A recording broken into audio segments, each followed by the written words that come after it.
Welcome to the first of 6 videos on the Leadership Nexus Assessment and Role-Aligned Leadership. Throughout these videos, we will be examining this new assessment in depth, detailing what it captures and learning how to use it with your individual and team clients. Each of the videos in this preliminary work is designed to deepen your understanding of leadership through an examination of the basic elements of the Leadership Nexus Assessment. Since we can't make these videos interactive, we will do our best to provide you with opportunities to practice what you have learned, and we will set aside time for you to think and to write down notes and observations. So let's get started. The Leadership Nexus presents a different approach to leadership development. It begins with an understanding and appreciation for what we call role-aligned leadership. In this first video, we will be examining this concept, how it works, and why it is crucial to the effective, real-life experience of leadership. We will also then look at how the Leadership Nexus Assessment relates to role-aligned leadership. First, a couple of thoughts about leadership in general, and how it is written about and taught. Leadership as a concept has 4 different usages. First, role. Leadership is the position or function of a leader, a person who guides or directs a group. For example, she managed to maintain her leadership of the department in the face of organizational changes. Second, skills. Leadership is the ability to lead. For example, as early as 6th grade, he displayed remarkable leadership potential. Third, action. Leadership is an act or instance of leading, providing guidance or direction. For example, the team prospered under her strong leadership. Fourth, people. Leadership consists of the leaders of a group. For example, the senior leadership team decided on a strategy. Leadership as a book topic or as a developmental pursuit within a department, division, or company has generally focused on the second and third usages, skills, and actions. As a result, leadership training has leaned predominantly in those directions. Many excellent books have been written about the skills necessary to be a good leader, and many more have been written about how leaders can provide that guidance or direction to the people who rely upon them. But the first usage, the position or function of a leader, has either been downplayed or seen as something akin to power, something to be kept in check or transformed into something else. Through our coaching work over the past 20 years, however, we have come to a very different conclusion. Appropriate, effective alignment of a leader's thoughts and actions with the needs of their role is actually mission critical, often neglected, and easily understood. Every company has its unique structure. That structure is generally defined by the operational levels necessary to get all of the organization's work done. Everything from the creation of organizational strategy and direction down through the making of products or providing of services. It is these levels and the thoughts and actions they require that form the core of the leadership nexus. Each organizational level has leadership responsibilities. For example, what is the nature of the work performed by the company president? What is the focus of the work of his or her chief lieutenants? What are the essential job responsibilities of the managers and the frontline personnel? Above all, how are these responsibilities different? What determines a leader's success at any of these levels? Should they all be thinking about the same things, or should they actually be focused on different things?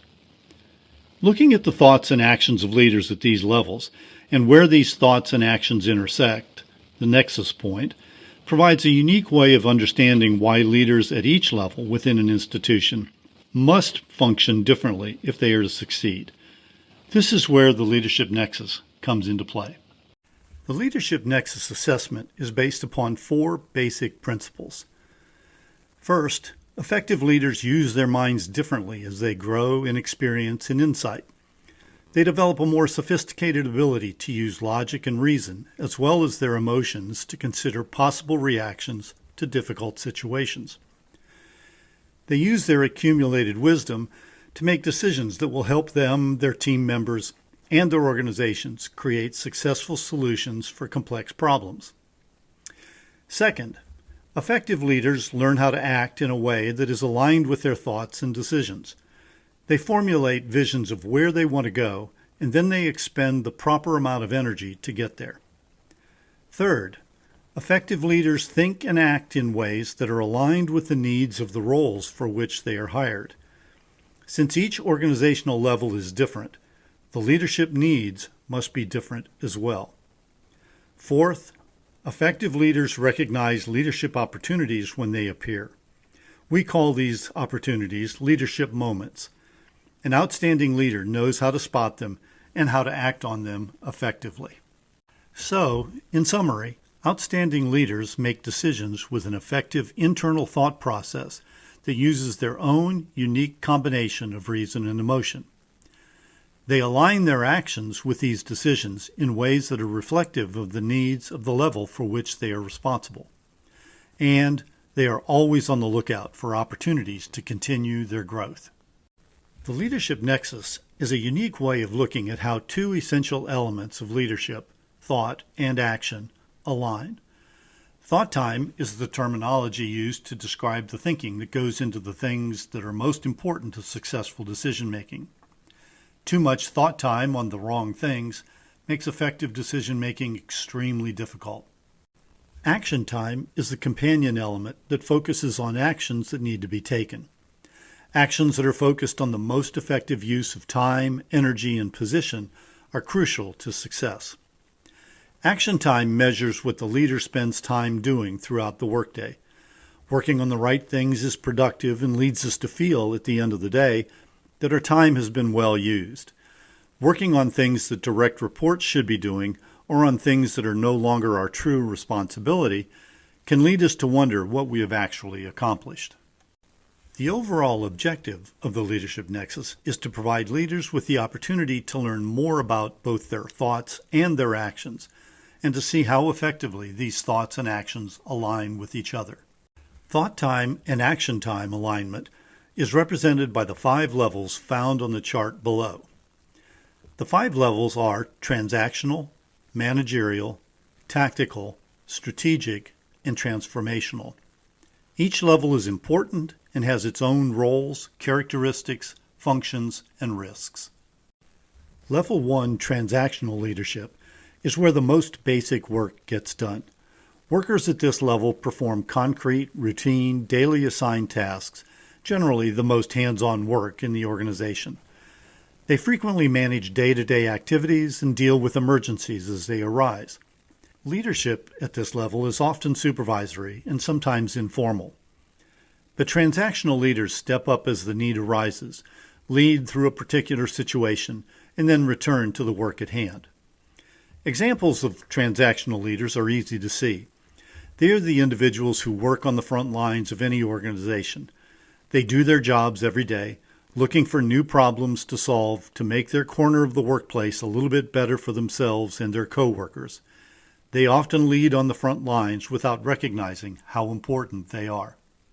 Level 2 managerial leaders are often in a first official leadership position. Their primary role is to balance daily work tasks with the management of staff. As a result, they often describe themselves as stretched between their own work responsibilities and the personal and professional demands of the team. Successful Level 2 leaders promote worker efficiency, high stability, and low chaos. They manage the inevitable conflicts that arise in busy workplaces. They may not like the conflict, but neither do they hide from it. Managerial leaders generally focus on short-term, immediate responsibilities. As the need for change within an organization grows, the fundamental challenges to daily work shift.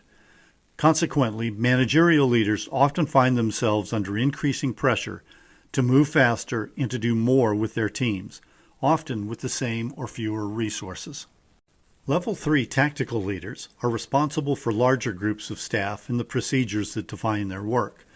They operate at the intersection of strategy and tactics. Tactical leaders understand the complexities of daily work and excel at evaluating process effectiveness. They often spend their time resolving systemic issues and implementing new unit or departmental initiatives.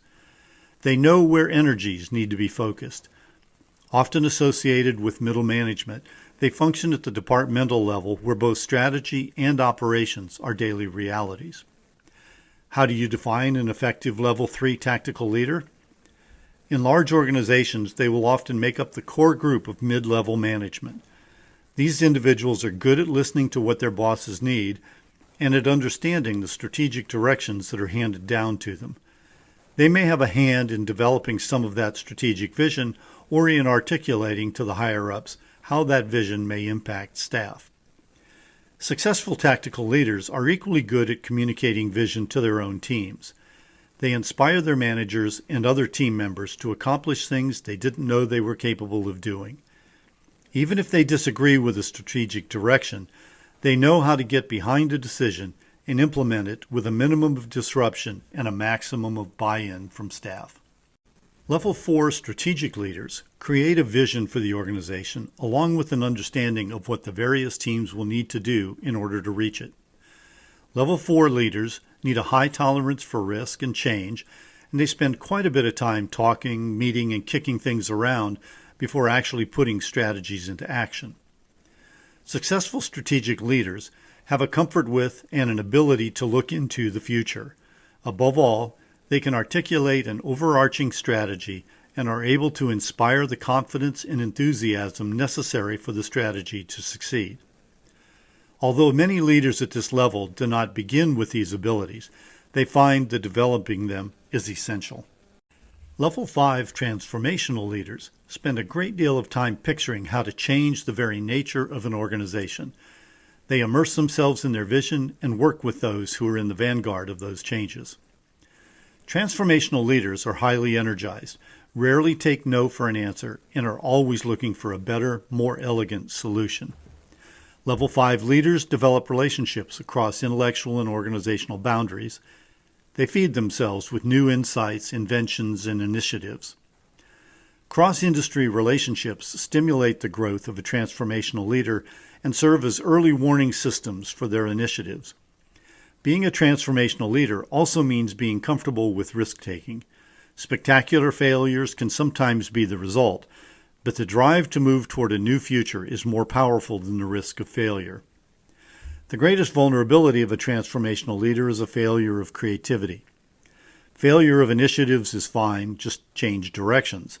Failure of processes is okay, create new ones. But a failure of creativity can lead to catastrophe.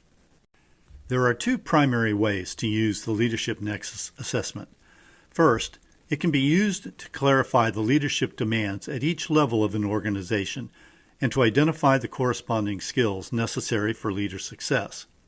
The activities provided throughout this course will help strengthen existing leadership skills and assist in developing new ones. Second, the Leadership Nexus assessment can be used to measure how much time and energy an individual is currently spending on each leadership level. Regardless of position, a leader can use this score to better understand what constitutes higher-level thinking and to challenge their growth by better understanding what it means to work at the top of their degree or license. Like other assessments of this type, the Leadership Nexus is appropriately understood as a snapshot of an individual's leadership at the time it is taken. So the Nexus point may or may not be different a month or a year from now. The assessment is best used to help grow leadership capacities today and to help continue that growth tomorrow and beyond.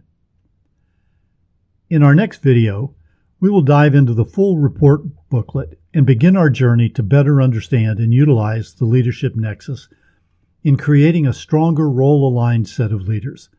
Thank you for joining me. It's a privilege to be able to work with you.